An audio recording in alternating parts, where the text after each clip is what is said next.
It is 8:58. We still have a couple minutes until we get started, but we will plan to get started promptly at 9 a.m. Central Time.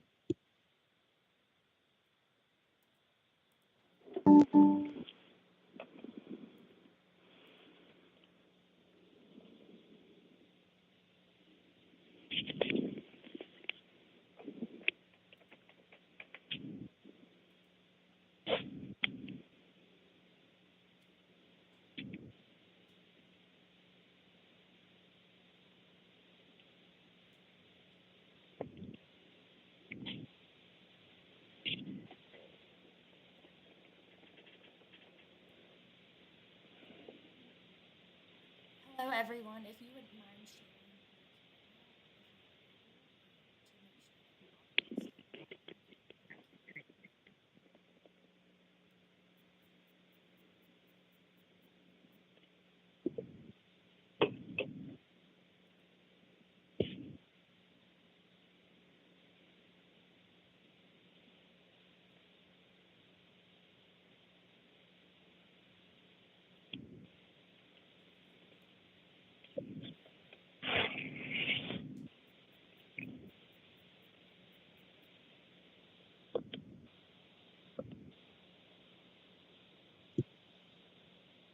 Okay, it is 9 a.m. I am going to go ahead and take a roll call vote to establish quorum for the chair and then read the statement of necessity for this virtual meeting. Leah Barch. Here.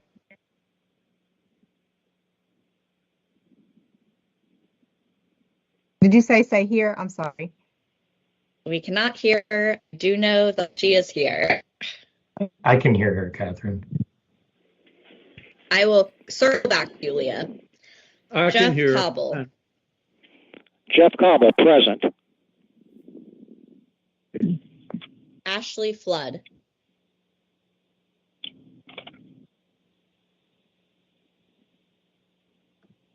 I'm here. I cannot hear you either, Ashley. Can you hear me now? Saying, oh, okay. I think that was my issue.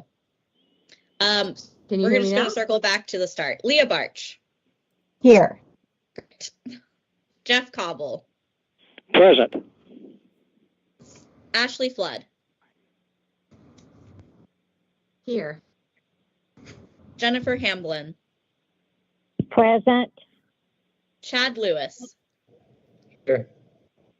Linda Moss Mines. Present. Lori Cardoza Moore. Present. Stephen Powell. Present. Ray Smith. Here. Catherine Schultz. Here. Madam Chair, you have 10 present. Okay, great. Hello again, everybody. Hopefully all is well. It's been a few weeks since we've seen each other, but here we are back on the computer virtually. So thank you for making time in your schedule. And I know this is kind of a timely ask. So we have a pretty brief agenda to hit upon request of the letter that we received. Hopefully you had a moment to read the letter that we received as a committee. Not to interrupt you, Catherine, but would you like me to read the statement of necessity for the virtual meeting? Yes, please. Okay.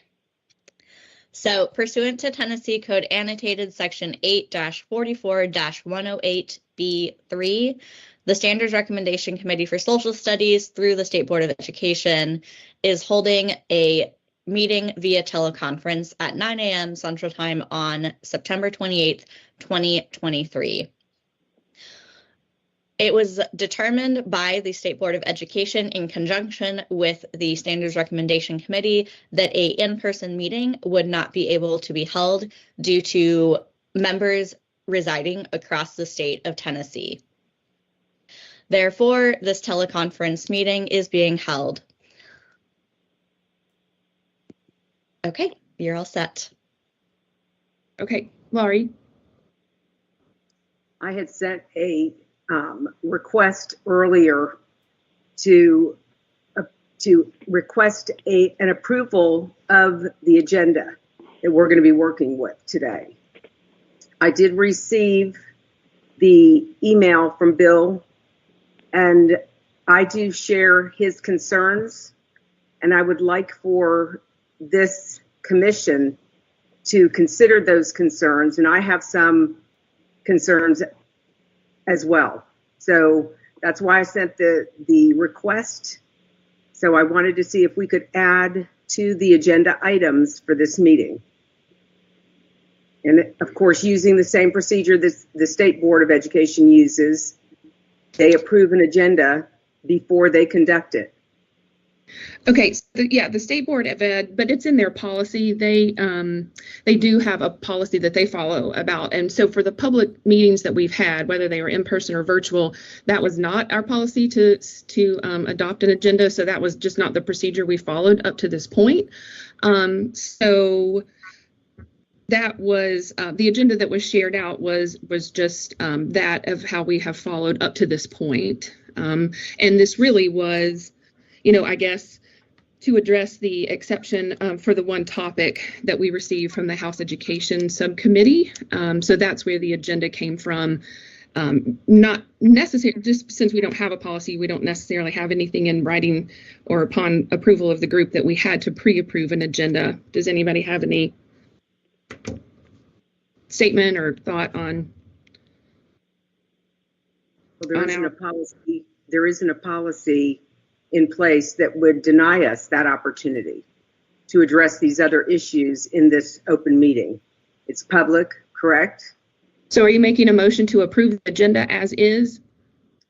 No. I'm making a motion that we add to the agenda. I think what Ms. Schultz might be saying is we don't need to, you as a committee don't need to change the agenda to bring up other topics because you haven't previously changed the agenda to bring up other topics of discussion. So therefore, you can move forward with the quote tentative agenda, the draft agenda, and then if other topics of discussion come up, individuals may make motions on those topics. Okay, well then I would like to make a motion at this time that we address the issues that Bill Carey brought up and submitted to us as a committee to consider. And I would also like to include my recommendations that we add as well, that were not included. One of the things that I have found in over a decade of reviewing textbooks and instructional materials is not just inaccurate information, but also information that has been omitted or facts of history that are relevant to the United States and our founding, especially with regards to this topic. And I think we need to make sure we need to do everything we can because we've got a generation that is going to live with the results of our decision. Okay, so as a body, as a committee, when we met in person in Nashville, we voted and approved to send the standards as we drafted them to the State Board of Education. So we voted and approved and adjourned our meeting.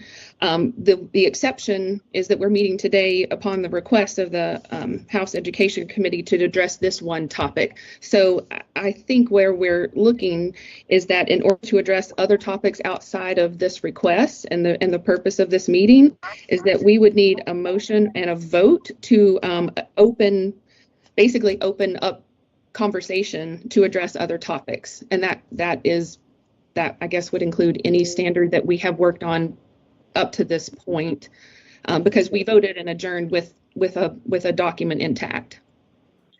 Well, I will make that motion because bottom line is we voted on a document that we thought had information in it that we come to find out later has been omitted, like Betsy Ross and Christopher Columbus.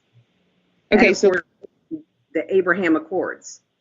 So those are, I would be happy to make the motion that we vote to add to this agenda since we're here today. I'll second that motion. If that's So, possible. yeah, so the motion I believe that we have on the table is to reopen the standards document to discussion on any topic. So that was a first by Lori Cardoza Moore, and I believe Leah Barch provided the second. Madam Chair, is that how you understand it? Yes, and I think Nathan was trying to give us some. Yeah, so Madam Chair, it's always an interesting thing, right? When we're talking about we don't have a policy, put together for the standards recommendation committees. Yet, entities like the Education Recovery Innovation Commission, which statutorily were going to exist for 18 months, did go through the process of promulgating a policy like that.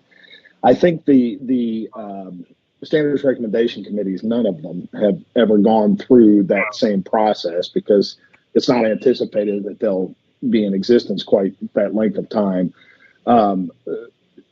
To accomplish what I think what both of you are after is you'd have to do effectively what the motion was just made to reconsider the final approval of the standards. You do that, you can take up each of these issues and report them out in relatively quick order as far as that goes. Great. So our expert has agreed that this is the correct process. So, Madam Chair, would you like me to move forward with a roll call vote on the motion to reopen the standards to discussion beyond timeline designation? Yes, please. Thank you. Leah Barch, Yes. Jeff Cobble, Yes. Ashley Flood,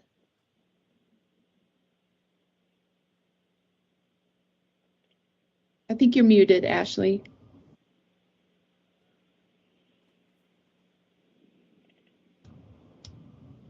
My apologies. Yes. Jennifer Hamblin, Yes. Chad Lewis, Yes. Linda Moss Mines, Yes. Lori Cardoza Moore, Yes. Stephen Powell, Yes. Ray Smith, Yes. Catherine Schultz. Yes. Madam Chair, you have 10 ayes. Okay, thank you. Could we address first the issue at hand that will deal with the letter that we received? So that would be the letter of I don't know, I'm going to call it the wrong thing. The letter that we received that was addressed to the Standards Review Committee that will ask us to reconsider time designation and the notations that are found in the document that we've worked on. It appears as if the notations in the title, if you all have had a chance to go back and look, hopefully you have, there are several of the standard itself, 6.01, is the only standard, right, where we have time designations labeled out. I think where we have more notations are in the module titles themselves. I've gone through and made a list where we see the letters BCE before common error. That's used 13 times in our document, and CE or common error is used 16 times. So I've made my own running list of all the places where those notations include that time designation. But I would be interested to hear if others have found other places where we would want to discuss time designation in relation to the letter we've received.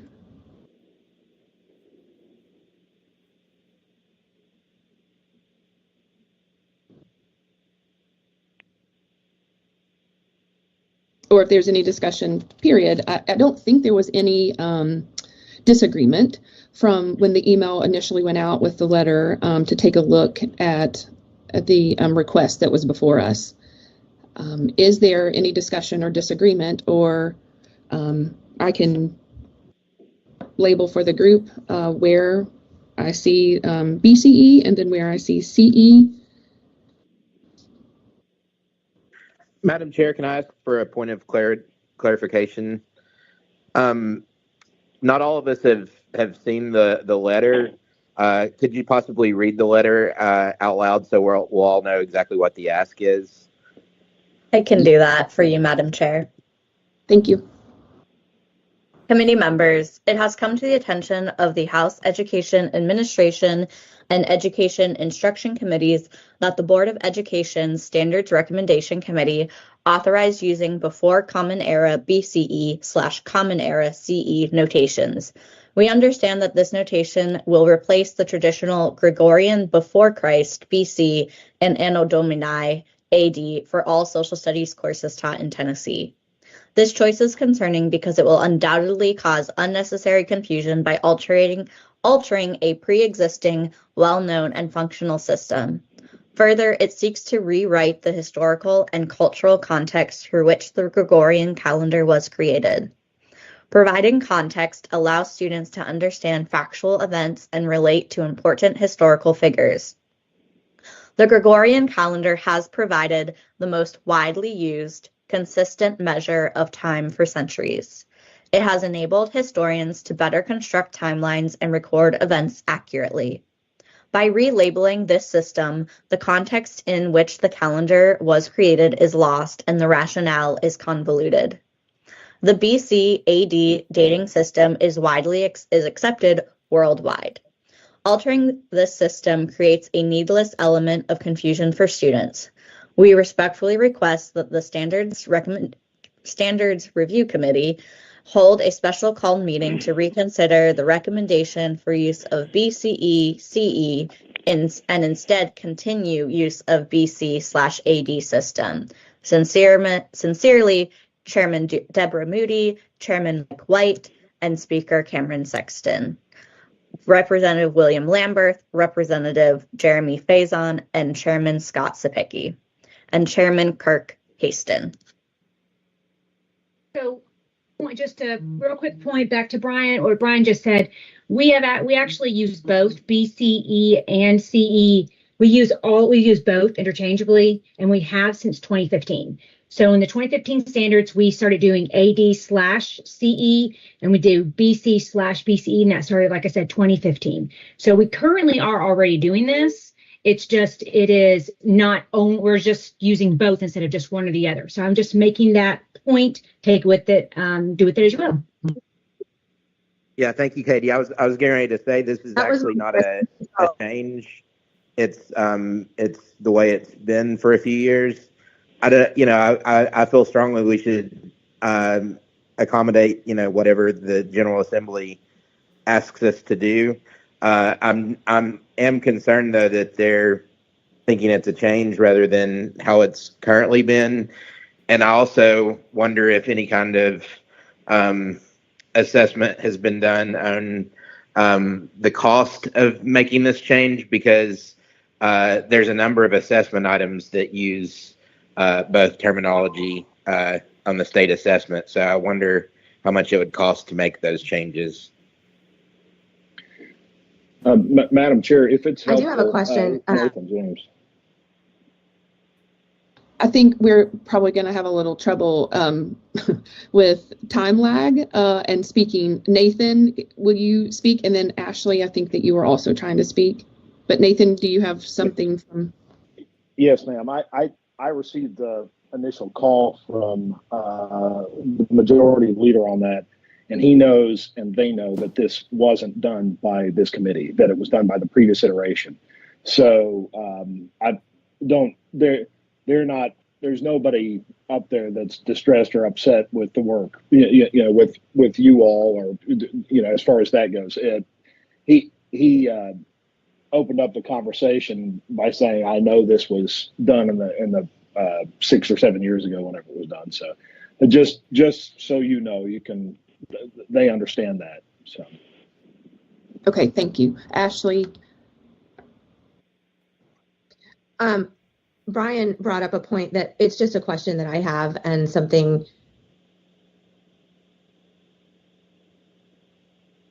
that I was the way that it is currently taught for the last several years. And these standards, to my understanding, don't go into effect for 3 more years. Is that accurate? And assessment items are written So it will continue to be taught this way for the next 3 years, and it will continue to be assessed.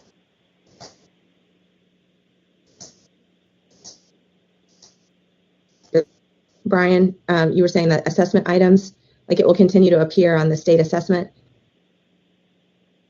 Well, that's what I was seeking clarity on. Is I don't know, the process of editing so items and so on and so forth. I can clarify that process. So as long as the current standards are in effect, the assessment items will reflect the current standards. So that would be through the end of the 2025-26 academic year. Starting in Well, what I 2026. was referring to was the 2026 carryover. They typically like to reuse the items that can be reused to avoid the expense of creating new ones. So I'm wondering about the cost of that. But that's really not the concern of this committee. It was sort of a private musing as a taxpayer. Katie? So I guess going back to Catherine's point earlier, is this only impacting that? Ashley, I believe I'm hearing you. Having a hard time hearing Ashley. I believe Ashley's question is, this change will not take effect on the standards or assessments until the 2026-27 school year. Otherwise, they will be taught as they are currently listed in the standards document through the end of the 2025-26 academic year. Thank you. And just for clarity, Catherine, were you saying this is only impacting the headers of the modules? Or were there standards that we needed to look at? I think that's for this body to discuss and determine. There is only one standard that currently, it includes both, right? It has both time designations, but in the headers of modules, it is only BCE or CE. We did not, we don't see a slash where it's BC/BCE in the headers. It will, right now, the time designation, for example, Foundations of Human Civilization, it gives a time period and then it says BCE. So I think that's kind of the purpose of this discussion, is to decide what change, if any, would we make as our recommendation to any place within the document that time designation appears.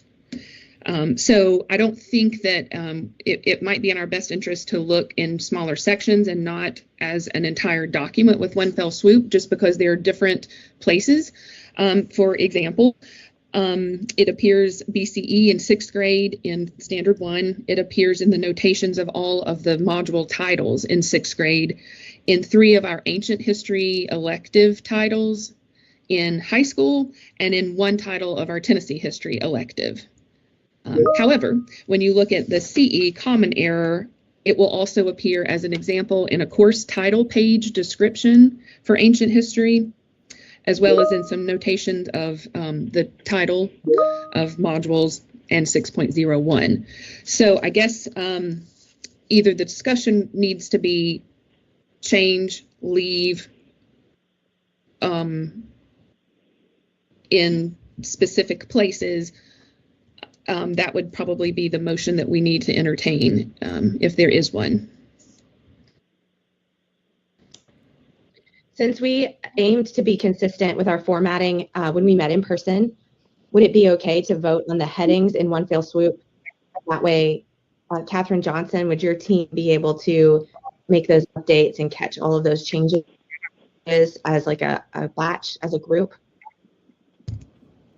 Yes, based on how you have been voting, you can make a motion to change any instance of BCE, CE in any title header or any course title or overview to BCAD, and we will be able to make that change with a overall approval for that. Is there any reason why we can't just make the headers match the standards and include both? No, there's no reason if someone wants to make that When motion, they may. I mean, to me, that makes sense. I mean, why would you not include more information? Why would you not include more information? I mean, these kids might go to a university where they're going to see it one way as opposed to another. So to me, it makes sense to include all the information and not limit that. But that's my 2 cents. Laurie had her hand up. Yes, I would like to make the motion that we adhere to the recommendations of the representatives who represent the people of this state and go ahead and make that change as they have requested. I will second. So the motion made by Laurie Cardoza Moore is to make the change that it would read the document, and any notation of time designation would read BC/AD, one or the other. And I think, was that Jennifer that? Yes, yes, ma'am. Okay, is there any further discussion? This is Jeff Cobble. I'll just Can we mention. modify the motion to include? I'm not sure. I could hear or see Jeff starting to speak. Yes, sorry, folks. I'm just on the phone, so sorry about that. But I found their rationale pretty compelling. Actually, Lori makes a good point that, of course, they are the people's representatives. They're elected, and I think it's our duty to kind of follow the guidance. I think they have the authority, but I also find their rationale pretty compelling. So, for what it's worth, I want to be sure I'm understanding Lori's motion. I'm not trying to reword it, just trying to seek clarification. But is the substance of the motion and the second that we just strike the use of BCE and CE everywhere? Is that the concept? Yes, that is my understanding. Okay, thank you. Somebody else was trying to speak, but I could not see or hear who that was. By the way, we just got a notification that we have 5 minutes left in this meeting. It will not end on us. Thank you. Yeah, Yeah. sorry, that was just for scheduling purposes. Thank you, Lori. I also want to clarify, Ms. Moore, your motion was just applying to titles and headers, not the standard that has timeline designations. Is that correct? No, everything. That's Okay. what, according to my reading of the letter from our representatives, they recommend everything for consistency. Okay, we just asked, someone asked for clarification. So this would include standard 6.01. It would strike the BCE CE designation in that standard. And then all titles and headers with timeline designations, it would switch it from BCE CE to BC AD. I would like to vote on standard 6.1 separately. I can support the motion where it's everywhere else in the document, but I do think it's important for our students to understand when they go out beyond the classroom and they see BCE and they see CE. I think it's important for them to know that it's equivalent, like that BC and BCE are indicating the same idea, and that AD and CE, just so they have an awareness and just so they have a foundational knowledge of knowing what it means. So I would like to vote on standard 6.1 separately in order to support the motion to change the time designation in the document. Madam Chair, Does that make Ms. sense? Flood, your motion would be to divide the question. Your motion is to divide the question, and so since you have a motion on the floor, and Ms. Flood's moving to divide the question to deal with all of it except for that specific standard in one vote, and that specific standard in another vote. That needs to be seconded, and the majority of the members need to agree to divide the question. Then you would vote on the two portions separately. Okay, thank you. Okay, so we have a motion from Laurie Cardoza Moore with a second from Jennifer, and now we have an addition from Ashley. Is there a second to Ashley's request to separate the initial motion?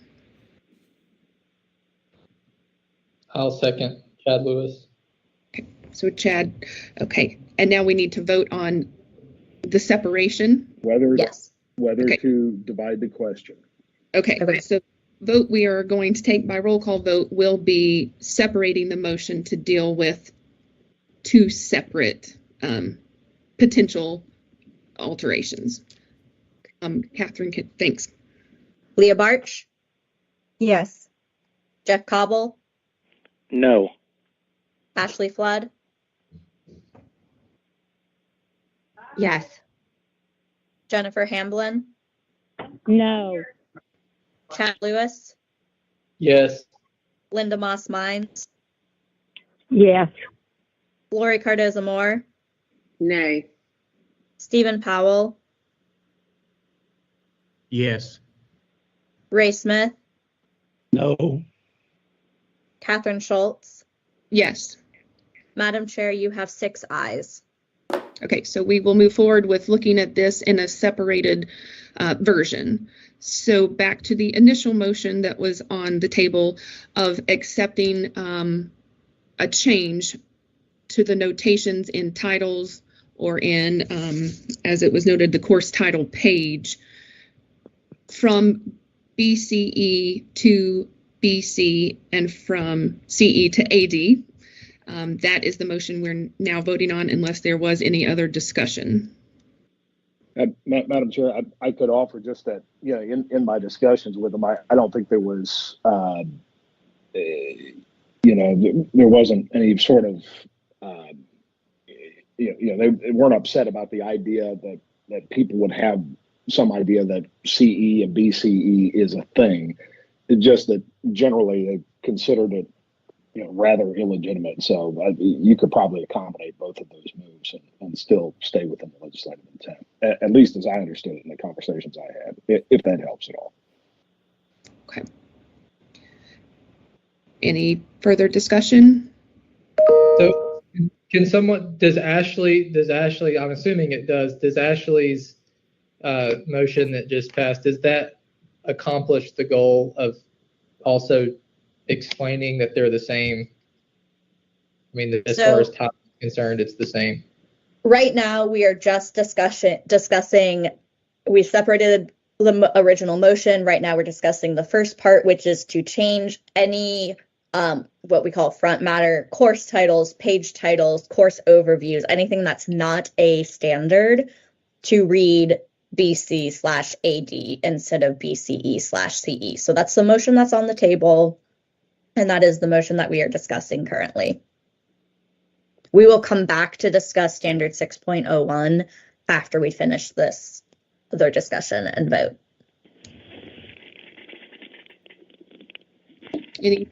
Any discussion or anything else? May I ask if Ms. Flood has actually spoken with anyone on the House committee? For clarification, I'm not disagreeing with the letter. I am supporting the letter. Standard 6.1 is simply asking that kids recognize that BC and BCE are both time designations and that they understanding what they mean. That's all that standard is asking kids to do, is recognize what the word, what it means. So I support the letter that we will use time designations that the legislature is asking. I'm supporting that. I do think it's important. And to Nathan's point, I appreciate Nathan speaking. I think our kids need to know what something is if they happen to see it, if they see it in a news article, if they see it in literature.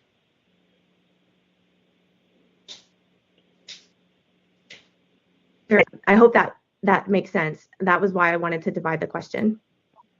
Could I read that question? Could I read Standard 6.01 in case you don't have it in front of you? My only question is, right now we are on the topic of course titles, overviews, etc. So maybe we want to keep discussion to that, and then we can come back and revisit Standard 6.01 once we vote on titles, overviews, title pages. But yes, Lee, I do think that's an excellent idea once we get to that conversation. Laurie, I think she has her hand up. So should we motion? Oh. Yes, I would only want to make an additional comment. I know we've had this discussion through several of our meetings. The teachers will teach this. So I just want to make, just for clarification, I'm sure, especially the high school teachers, are going to teach this to the kids.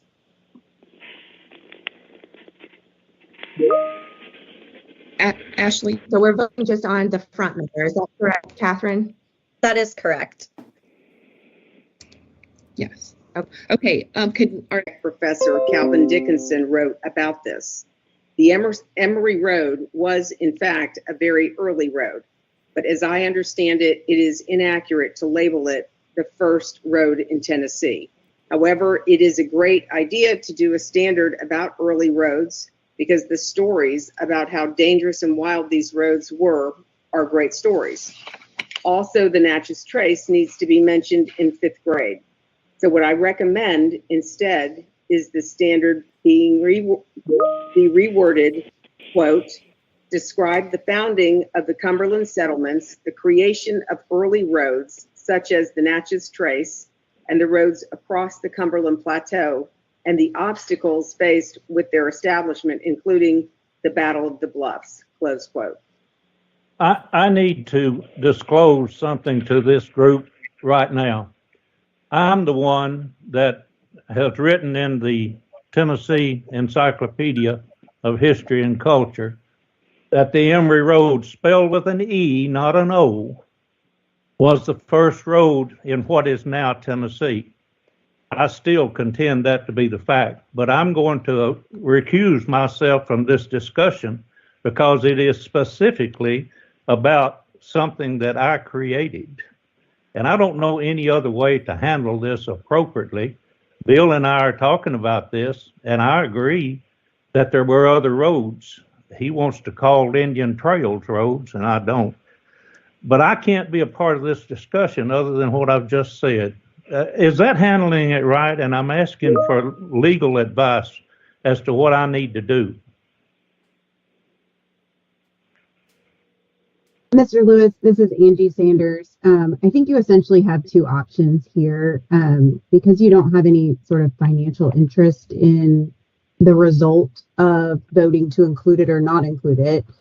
Then you can either, because you've disclosed it, say, I've disclosed it, but I feel I can vote in an impartial manner and continue to vote on it. If you don't feel that you can, then you can recuse yourself. My name is Smith. We will put it after the Natchez Trace, comma, Emory Road.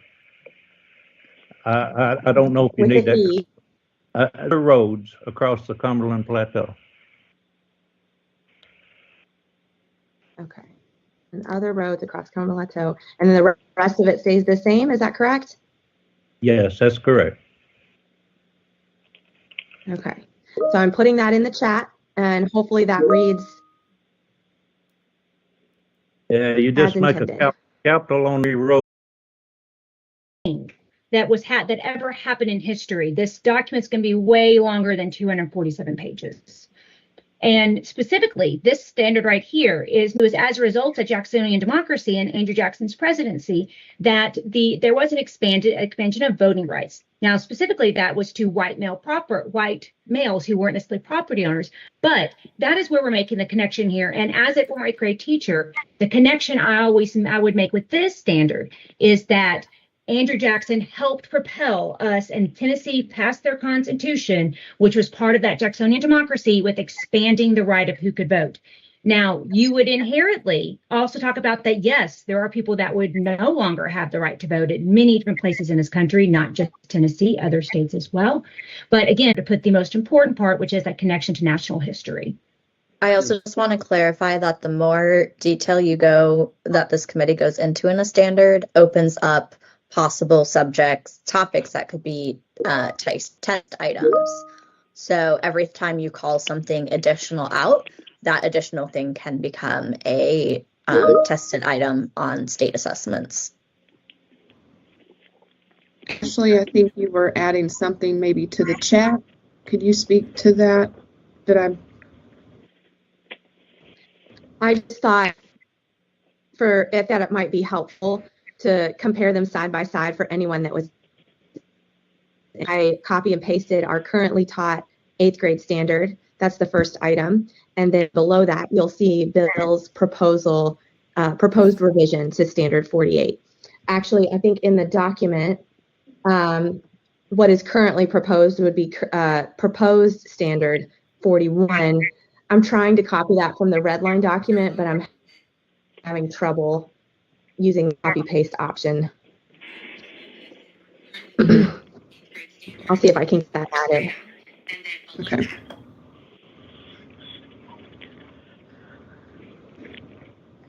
Do we have a motion?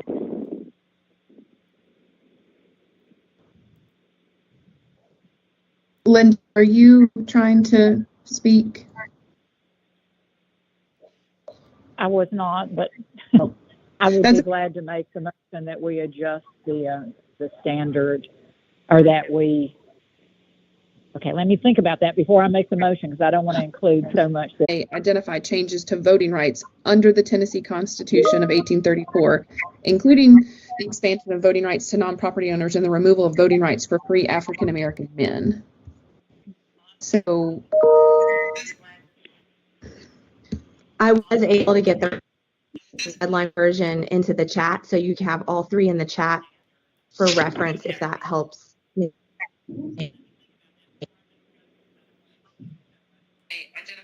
I'm not seeing what's the.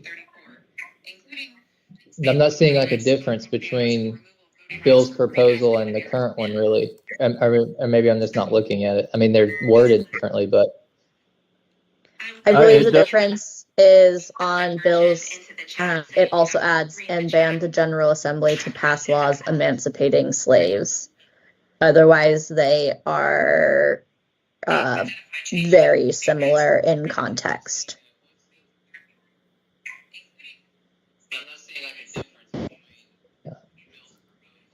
I mean,